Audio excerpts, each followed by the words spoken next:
Hey guys, what is going on? This is Travis P11. I'd like to welcome you back to the channel. And today we're going to be taking this very cool Browning high power to the range. We're just going to do some accuracy testing with it. It's going to kind of bring back kind of my general overview of this pistol. Is it a smooth shooter? How does the recoil feel, etc. We'll be range testing it at 5 different distances. We'll go 5, 10, 15, 20, and 25 yards.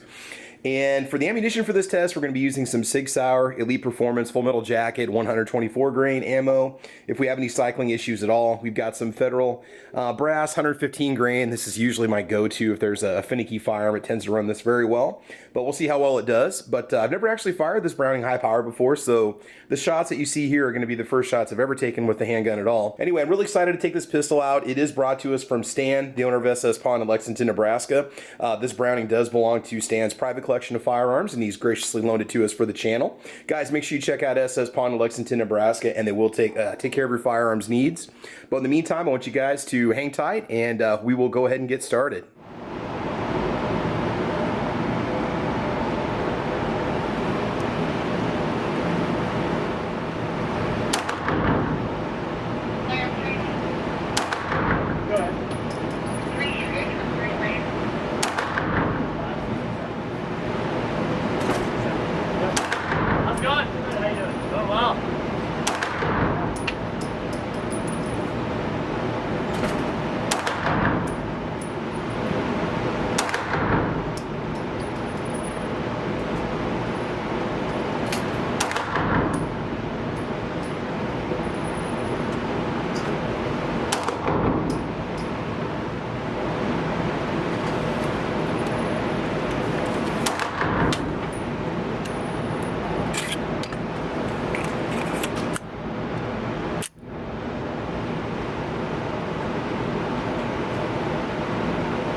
Okay, so just a couple things real quick I probably should clarify.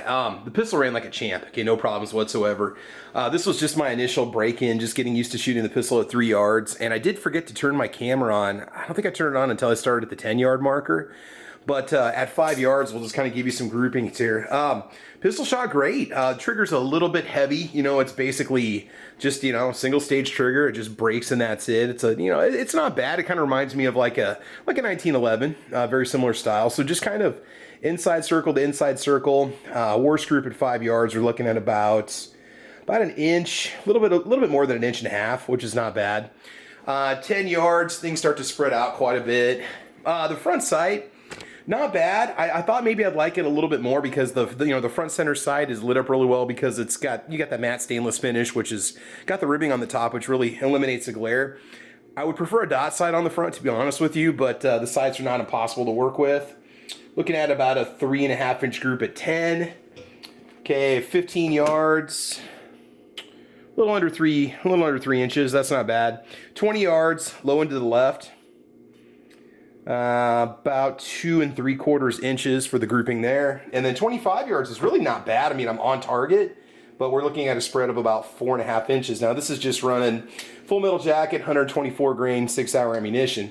So I decided to go and just finish off the box of SIG at 20 because that seemed to be my kind of my problem child, I guess you could say. And so I noticed that I was consistently low and to the left, and I had that front sight pretty much about halfway up the bullseye, so I didn't want to mess with the sights, didn't want to make any adjustments to it because it's not my pistol. But overall, I mean, you kind of see where the cluster is. It's not bad, but probably do an elevation adjustment in the future for any kind of shooting that I might be doing, and a little bit to the left, which is typical of how I shoot, unfortunately, sometimes. And then a few shots were kind of pulled, but I mean, everything's within the target. I would say that this is okay for self-defense out to 20 yards. I mean, it depends on what kind of a scenario you're looking at. But overall, I mean, the pistol was definitely a joy to shoot. It was a lot of fun. And staying up at SS Pond, I want to thank you for loaning that to us. So guys, make sure you check out SS Pond in Lexington, Nebraska, and the contact information will be in the bottom of this video in the description box. And then also real quick about the shooting, you might have noticed that I did cut out the delay between the groups because I did have some pauses and so on, some chatter with the range officer and things like that. But otherwise, the pistol is great. So if you don't have yourself a Browning high power, you might want to look into picking one up. Now, this is a special edition model, I guess you could say, with the stainless steel finish and the nice target grips on it, and then also the adjustable rear sight, which is adjustable for windage and elevation. And I'll be giving you guys a complete tabletop review of this pistol soon. One thing about it, I thought, and maybe somebody pointed this out in my cleaning video, they said, did you get any kind of hammer bite from it? And the hammer, this is as far back as it's going to go, so it doesn't actually touch my hand. I would like a little bit more of a pronounced beaver tail on the back because you think you're going to get some sort of bite from the hammer, but you really don't.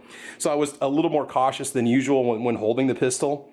Also, it is a very kind of fat, stubby grip, so it's a little bit wide, and so you really find yourself leaning. You can't really get a nice flat, palm rest up against the side of the pistol because it's kind of bulging out a little bit. But it's not bad. I mean, the grip itself was very comfortable to shoot, and the recoil was okay. A little bit more muzzle flip than I was expecting, but felt recoil wasn't painful by any stretch at all. I mean, it's an easy gun to shoot, and ergonomics are not too bad. So, all right. So that's it, guys. That's my take. A quick little accuracy test, standing accuracy test, first shots of the Browning high power handgun. Please like and subscribe. Got a lot more content coming your way, guys. I want you to have fun. I want you to be safe. And as you know, we will talk to you soon. All right, y'all take care and have yourselves a good new year. Okay, bye-bye.